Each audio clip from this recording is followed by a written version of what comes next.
उहाँ हाम्रो पार्टीको सदस्य रहनु भएन। जुन दिन उहाँले उपसभामुखको शपथ ग्रहण गर्नुभएको थियो त्योभन्दा 2 घण्टा अगाडि नै उहाँले मलाई रिजाइन दिएर होइन तपाईँको चाहिँ के अरे राजीनामा पत्र बुझाइसक्नु भएको। त्यसो हुँदाखेरि श्रम संस्कृति पार्टीले अहिले दोहोरो चरित्र गर्यो भन्ने गीत आइरहेको छ बाहिर होइन। संवैधानिक परिषद सम्बन्धी अध्यादेश पास गरेको विरोध गर्ने अनि भरे फेरि तपाईँको चाहिँ के अरे होइन उता सरकारले नै अगाडि सारेको चौथो वरियताको व्यक्तिलाई चाहिँ प्रधान न्यायाधीश बनाउनका लागि उपसभामुखले भोट हाल्ने भन्ने हिसाबले चाहिँ हामीलाई दोहोरो चरित्रको भनाउन खोज्नु भएको छ। त्यो सत्य कुरा हो है।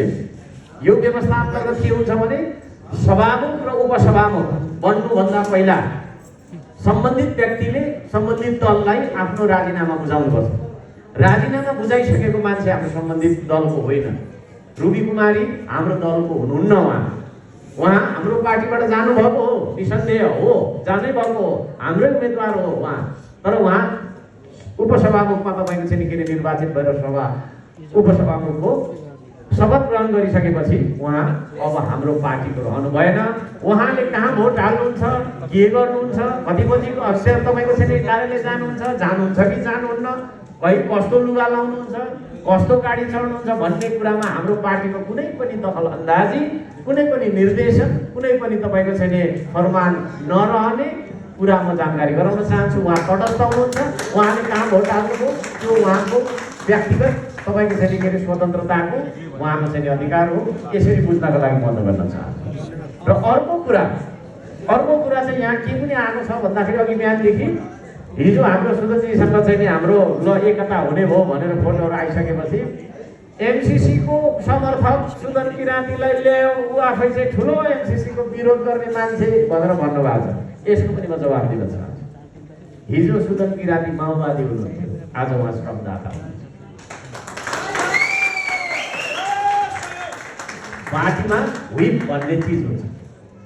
व्हिप भन्ने चिज चाहिँ नेतृत्वले होइन गरेको निर्णयलाई प्रमुख सचेतक अर्थात् सचेतक मार्फत जारी हुन्छ। त्यो सचेतकले जारी गरेको व्हिप भन्दा बाहिर जाने बित्तिकै पार्टी छोडिहाल्नुपर्छ है। सांसदको पद पनि जान्छ, मन्त्री पनि अब सांसदको पद गएपछि मन्त्री जाने कुरो भइहाल्यो। त्यो कारणले गर्दाखेरि पनि मलाई लाग्छ बाध्यताले हिजो सुदन किराँतीले त्यतातिर समर्थन जनाउनु भयो होला भन्छु। अब हो कि होइन त्यो चाहिँ अब के भन्नुहुन्छ उहाँले, उहाँको मुखबाट सुन्दा राम्रो। तर अब सुदन किराँतीज्यू श्रम संस्कृति पार्टीको अगुवा श्रमदाताको रूपमा आउनुभएको छ।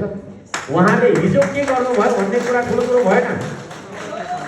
तर मलाई जहाँसम्म विश्वास लाग्छ र उहाँ र हामीलाई मिलाउने जति जनताहरू हुनुहुन्छ, हाम्रा समर्थकहरू हुनुहुन्छ, उहाँहरूको तपाईँको चाहिँ विश्वासको आधारमा म भन्न सक्छु उहाँ कालो मान्छे चाहिँ होइन है।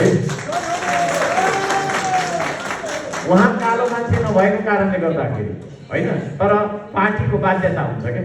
अब पार्टीमा नेतृत्वले संसदीय दलको नेताले तपाईँको चाहिँ के अरे जारी गरेको व्हिप प्रमुख सचेतक अर्थात् सचेतकले जारी गरिसकेपछि त्यो निर्देशन अनुसारको व्हिप जारी भइसकेपछि सदस्यले तथा सांसदले फ्लोर क्रस गर्न पाउने अधिकार हुँदैन। फ्लोर क्रस गरिएको खण्डमा उसलाई चाहिँ स्पष्टीकरण लिएर पदबाट तपाईँको निलम्बन गर्ने, पदबाट चाहिँ तपाईँको निष्कासन गर्ने सम्मको अधिकार रहेको कारणले गर्दाखेरि त्यो बाध्यतावश पनि त्यो भएको हुन सक्ने कुरा चाहिँ म जानकारी गराउन चाहन्छु। र अब उपरान्त हामी श्रमदाता भएर यो देशका लागि ढुङ्गा बोक्नेछौँ, पसिना बगाउनेछौँ।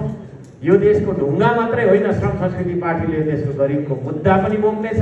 ढुङ्गा मात्रै बोकेर देश बन्दैन, गरिबको मुद्दा पनि बोक्नुपर्छ, न्यायको मुद्दा पनि बोक्नुपर्छ, राष्ट्रिय स्वाधीनताको मुद्दा पनि बोक्नुपर्छ।